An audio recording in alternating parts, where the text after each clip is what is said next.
Should we regulate the use of language? That is the question for this video.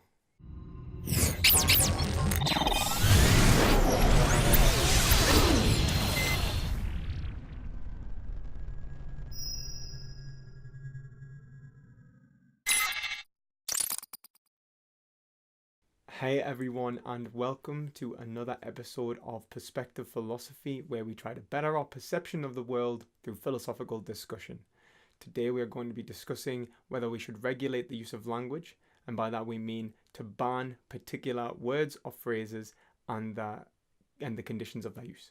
So to begin, I would like to point out that I understand that there is more than one form of language policing, and by this I mean not the regulation of language which we are going to be talking about today, but rather the social conventions in which language is allowed to be applied, why certain groups may call for other groups not to use certain words or individuals not to use certain words and so on. This is normative power, this isn't legislative power, and it's not something I'm going to be discussing in this video, and will take a much longer segment to describe, and I'll be included in my power video series. In today's episode, we're going to be discussing whether words can be regulated. By that we mean, can we make laws to ban or prevent the use of certain words or phrases by individuals or groups? The reason we're going to be discussing this territory in particular of why we should regulate words and their uses is because people claim that certain words can bring suffering unnecessarily to particular groups or individuals. So for example, there are words that would affect only a certain group. So you may call a working class person a pleb, you may use a racial slur, you may use a homophobic slur, you may use various other slurs which attack minorities or other groups in society that cause division. And this hatred hurts individuals, but it also propagates divisions which may cause and lead on to other immoral actions such as violence against these particular groups. And people want to put an end to this. I can see the rationality behind trying to ban these words to try and prevent the suffering. However, that's not the only view involved. The other view is, by banning and regulating these views, are we not impeaching people's freedom of speech and expression? Are we not regulating how people can express themselves day to day? Now, the argument against that tends to be that, well, why would you want to express yourself in a hateful way? And then the argument against that is that it's not necessarily hateful. So today we're going to discuss these avenues, and we're going to decide whether it is right or wrong to regulate speech or language in general. But a question we need to ask about regulation of language is, first, are these words innately immoral? So do these words actually mean what they are being banned to mean? So like, for example, if you use a homophobic slur, does it always mean that homophobic slur, or could it mean something else in a different context? Now, that depends on how you understand language. So where does our language come from? Is it an abstraction from the real world, or is it a construction from humans? So if it's an abstraction from the real world, a homophobic slur might be abstracted from feelings of rage, of hatred towards homosexual individuals, that's then been symbolized in a linguistic manner. So that means you've created a word that expresses your psychological distaste for what you perceived in the world. So it's an abstraction. You've taken a quality and you've reduced it and you've symbolized it. And that means that this word would be a purely representation of hate. If it's a linguistic construction, however, then it is malleable. Its meaning is not innate. It can change, it can move, it can become something different depending upon the evolution of language. So what we'll have to understand is language an abstraction or a construction? If it's an abstraction, how do we understand it as an abstraction? How do we identify it as a construction? Now, I think the best way to do this is by the use of language. How is language learned? How is it used? So to respond to an abstractionist position, because I myself believe that language is a construction, I am using someone called Geach. His name is Peter Geach, and he wrote the book Mental Acts. And the reason I'm using Peter Geach is because his argument is against Bertrand Russell.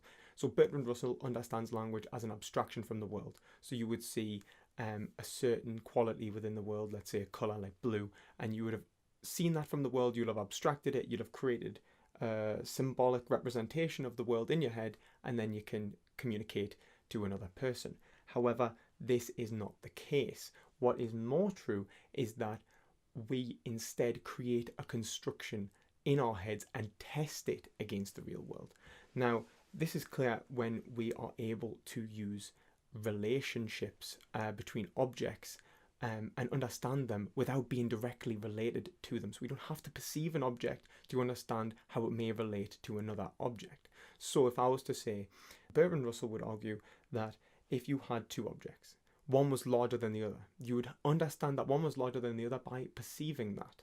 And that would allow you to have that concept which you then prescribe to the objects, or that you can then communicate, to other people, and you've abstracted from the objects. However, Geach would argue that instead you prescribe this relation and it's tested and proven, which allows you to then use the inverse, where you can say the object B is smaller than object A. So this move from concept construction from abstraction is very important because it allows you to understand logical relationships between concepts.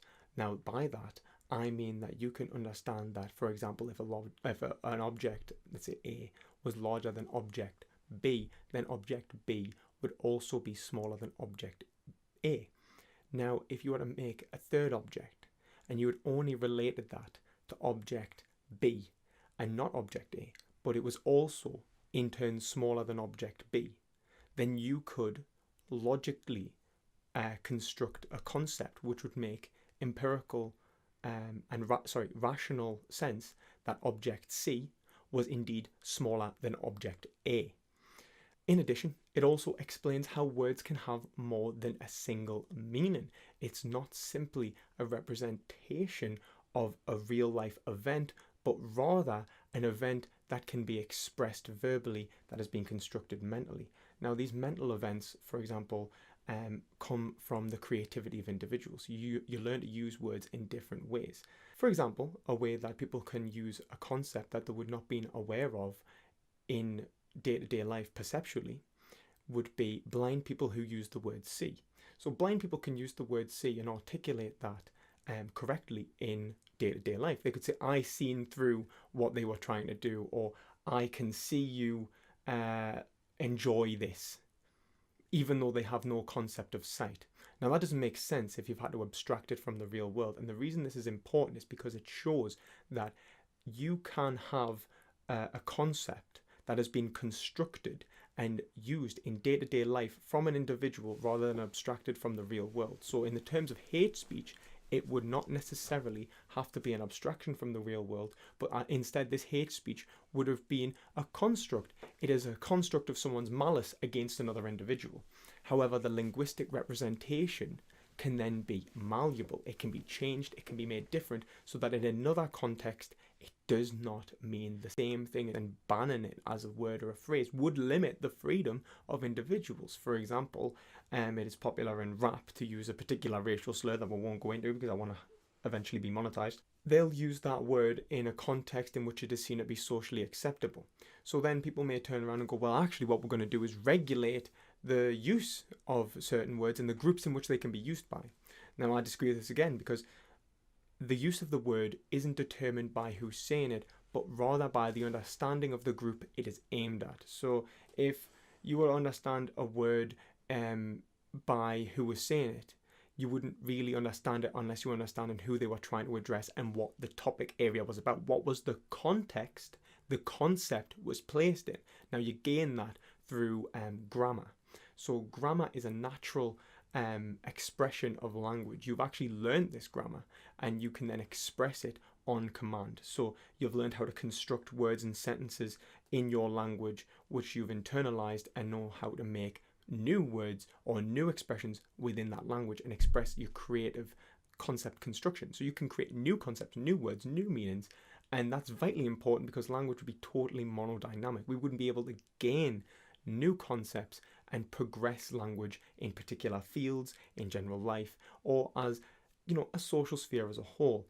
So, for example, the word cool does not necessarily have anything to do with being cold. It could mean something like a social context. It could mean something different in a social context. For example, it could mean, oh, that was cool, or that was fun and exciting. Or it could mean, oh, that was very cool, that was charismatic, it was capable, it was very calm. there's different expressions determined upon the context. So this still leaves an avenue of discrepancy. How can we prevent the suffering of individuals if we can't regulate the individual use of words? Well, the way we do that would be to understand the context. We police context and not concepts. If we police concepts, we simply will not be able to actually gain any ground, which is why we'll be going to the Does Language Policing Work video. However, in this case, when we talk about should, we need to see the context of how the word is used. So take, for example, if an individual uses the N-word to greet another person from his neighborhood, you know, it's a commonly used slang term there, and it means something more brotherly, something more homely, something less vile and disgusting as it can mean if it was being used to harass or abuse an individual. Now, if we take another context where an individual was attacking someone verbally or harassing them, abusing them, clearly had aggressive undertones or aggressive overtones, well, clearly we can understand that because we'll be able to gain the context by the use of the word and by the actions of the individual who is using the word.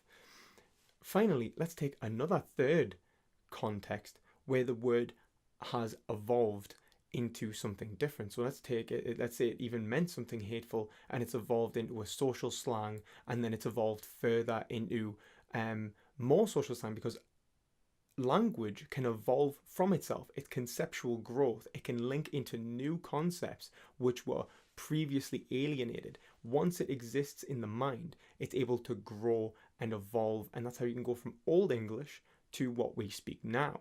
And it's also how we can go from Shakespearean language to what we speak now. And it's pretty much how language works every year. That's why we'll have a new dictionary. And it's why we'll have to have, let's say, an urban dictionary, which explains slang terms, which is new uses of language that maybe are more rapid than what we even put in the dictionary. So clearly, we cannot ban individual words, but we can prevent abuse and harassment, which is why we have laws to prevent these things, and we have juries to perceive the events and judge whether they were meant to be a particular, to represent a particular concept or another more hateful one, and allows us to judge the right or wrongness of the situation. Sometimes we do need a relative judge to gain that will have the knowledge of the social spheres in which these people exist. But I'll leave you on this question. Should we police concepts or should we police context? Let me know in the comment section below, and as always, try to gain some perspective.